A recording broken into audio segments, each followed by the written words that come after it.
اعوذ باللہ من الشیطان الرجیم پناہ مانگتا ہوں میں اللہ کی شیطان مردود سے۔ بسم اللہ الرحمن الرحیم شروع اللہ کے نام سے جو بڑا مہربان نہایت رحم والا ہے۔ وَأَذِّن فِي النَّاسِ بِالْحَجِّ يَأْتُوكَ رِجَالًا وَعَلَى كُلِّ ضَامِرٍ يَأْتِينَ مِنْ كُلِّ فَجٍّ عَمِيقٍ لِيَشْهَدُوا مَنَافِعَ لَهُمْ وَيَذْكُرُوا اسْمَ اللَّهِ فِي أَيَّامٍ مَّعْلُومَاتٍ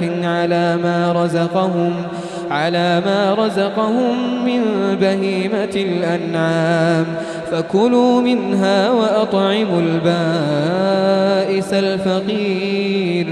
اور لوگوں میں حج کے لیے اعلان کر دو کہ تمہاری طرف پیدل اور دبلے دبلے اونٹوں پر جو دور دراز رستوں سے چلے آتے ہوں سوار ہو کر چلے آئیں تاکہ اپنے فائدے کے کاموں کے لیے حاضر ہوں، اور قربانی کی ایام معلوم میں مویشی چوپایوں کے ذبح کے وقت جو اللہ نے ان کو دیے ہیں ان پر اللہ کا نام لیں۔ اب اس میں سے تم خود بھی کھاؤ اور خستہ حال ضرورت مند کو بھی کھلاؤ۔